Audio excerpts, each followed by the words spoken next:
La derecha mexicana, integrada principalmente por el Partido Acción Nacional, el Partido Revolucionario Institucional y el Partido de la Revolución Democrática, a través de alianzas como la coalición Va por México hasta el 2024 y el Frente Amplio por México, ha recurrido a una estrategia de confrontación agresiva para contrarrestar el dominio de Morena, que desde el 2018 controla la presidencia, la mayoría en el Congreso y un número creciente de gubernaturas. Yo soy Ani Palma y hablaré de la estrategia impulsada por figuras como Jorge Romero, presidente nacional del PAN, el cual busca desgastar el oficialismo mediante acusaciones de autoritarismo, resistencia a reformas como el Poder Judicial y una narrativa de defensa a la democracia. El PRI, con un legado autoritario que marcó sus más de 70 años al poder, ha llevado esta confrontación a niveles de violencia física y verbal, utilizando la agresión como una herramienta desesperada para captar atención mediática y paliar a su declive electoral. El PRI enfrenta una crisis existencial que lo ha llevado a actos violentos como el altercado en el Senado el 27 de agosto del 2025, donde legisladores priistas agredieron al senador Gerardo Fernández Noroña, al camarógrafo Emiliano González y pusieron en riesgo a la diputada Dolores Padierna. Se expone el papel de la derecha y del grupo parlamentario del PRI y se da cuenta detallada la trayectoria de sus actores clave en el conflicto. Revisemos un poco. El diputado Carlos Gutiérrez Mancilla, un falso representante de las juventudes, ofrece un análisis crítico con preguntas que invitan a cuestionar profundamente las actitudes de estos políticos y explica por qué seguir votando por ellos es perpetuar un ciclo de deudas impagadas para los ciudadanos, quienes nunca verán cambios reales, solo shows mediáticos diseñados para enaltecer nombres, generar controversias y asegurar boletas electorales.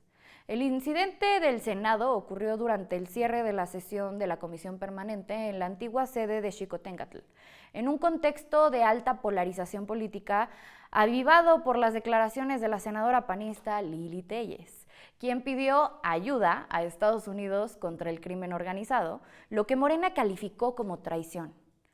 Noroña, presidente de la mesa directiva, cerró la sesión sin otorgarle la palabra a Alejandro Moreno, líder nacional del PRI, quien estaba enlistado como orador. Esto desencadenó una confrontación verbal que escaló a violencia física captada en video y viralizada en redes sociales con millones de vistas, generando reacciones que van desde memes hasta críticas contundentes. Emiliano González, camarógrafo de Noroña, fue derribado, pateado y resultó con lesiones graves, además de daños a su equipo fotográfico, un acto que Noroña denunció como un ataque a la libertad de prensa. Padierna, una figura clave de Morena, fue empujada y estuvo a punto de recibir golpes, reflejando la irresponsabilidad de los priistas. Este episodio, calificado por Noroña como una agresión cobarde, no solo dañó la imagen del Senado, sino que evidenció cómo el PRI, alineado con la estrategia confrontacional de la derecha liderada por Jorge Romero, recurre a la violencia para generar controversia sin ofrecer soluciones reales a los votantes. Los actores del PRI involucrados tienen trayectorias marcadas por controversias, prácticas autoritarias y un enfoque en preservar su poder personal. Alejandro Moreno, senador y líder del PRI, fue el principal instigador, jaloneando y golpeando a Noroña, dando amenazas como "te voy a matar" y pateando a Emiliano. Alito enfrenta acusaciones de enriquecimiento ilícito y nexos con el crimen organizado, lo que lo lleva a usar la violencia como distracción. Moreno afirmó que Noroña incitó al ataque, pero los videos lo desmienten, mostrando su cinismo. Rubén Moreira, diputado y coordinador del PRI, empujó a Emilio y gritó insultos. Moreira está señalado por corrupción y agresiones, como lo reportó Vanguardia MX. Pablo Angulo Briceño, senador que participó en el grupo que rodeó a Noroña con un perfil de bajo impacto legislativo y lealtad a Moreno. Erubiel Ávila Villegas, diputado que pateó a Emilio y se sumó a la agresión contra Noroña, es criticado por inseguridades de su exgobierno y corrupción con sus famosas llanteras, mismas que utiliza para financiar sus campañas. Carlos Gutiérrez Mancilla, diputado que golpeó a Noroña en la cabeza mostrando una falta de madurez política. Integrante de la Comisión de Juventud y Diversidad Sexual, es particularmente alarmante que represente a las juventudes, ya que construyen el 30% de la población mexicana y él debería de ser un modelo de liderazgo ético, inspirando a miles de jóvenes con propuestas para el empleo, la educación y la inclusión. Sin embargo, su participación en el altercado, golpeando y pateando, revela una actitud que traiciona estos valores. Con experiencia como diputado local, se presenta como defensor de los jóvenes, pero sus acciones sugieren que usa esta causa como una fachada para avanzar en su carrera y alimentar su ego.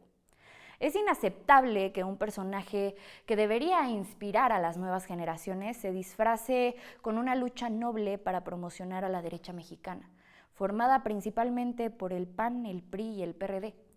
Ha adoptado una estrategia de confrontación agresiva para contrarrestar el dominio de Morena. El PRI con un legado autoritario de fraudes electorales como el 88, represión como el 68 y control institucional recurren a la violencia como reflejo de su crisis. Otros incidentes lo confirman. En el 2024, priistas participaron en disturbios contra las reformas judiciales. En 2023, simpatizantes de Moreno intimidaron a periodistas en Campeche. En 2022, legisladores priistas en Coahuila bloquearon a opositores. Y en mayo del 2025, Moreira insultó a Noroña llamándole fascista. En el 2021, priistas en Hidalgo agredieron verbalmente a activistas. Estos actos, alineados con la estrategia de Jorge Romero, quien fomenta la polarización, muestran cómo el PRI sacrifica el decoro por la viralidad, cómo evidencian las interacciones en redes sociales tras el altercado. La violencia del PRI en el Senado es un síntoma de un partido en decadencia que bajo la influencia de Romero recurre a la agresión para compensar su irrelevancia. Estos políticos priorizan la controversia sobre el bienestar de sus votantes, perpetuando un sistema que endeuda a los ciudadanos con promesas vacías. ¿Por qué Moreno, con acusaciones de corrupción, cree que la violencia lo exime de rendir cuentas? ¿Cómo puede Moreira justificar su historial autoritario mientras representa en el Pleno con agresiones? ¿Qué derecho tiene Angulo a ocupar un escaño cuando su única contribución es la lealtad ciega?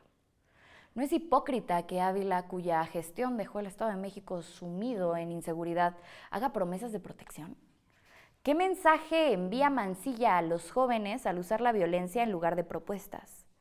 ¿Y por qué permitimos que estos políticos conviertan el Congreso en un circo mientras los problemas de México persisten? ¿No es hora de preguntarnos si nuestro voto está financiando un sistema que premia la agresión sobre el progreso? ¿Qué clase de democracia queremos cuando toleramos que se ignore a Padierna y se agreda a González? ¿No merecen los votantes representantes que trabajen por ellos, no que los utilicen para alimentar su ego? Estas preguntas nos obligan a reflexionar sobre un sistema político que premia la controversia y perpetúa actores que no representan al pueblo. Seguir votando por Moreno, Moreira, Angulo, Ávila y Mancilla es como pagar un préstamo eterno sin recibir beneficios. Los ciudadanos, al depositar su confianza en ellos, financian un círculo de espectáculos que enaltecen sus nombres y aseguran su lugar en la boleta con promesas de trabajo, seguridad y protección que nunca cumplen.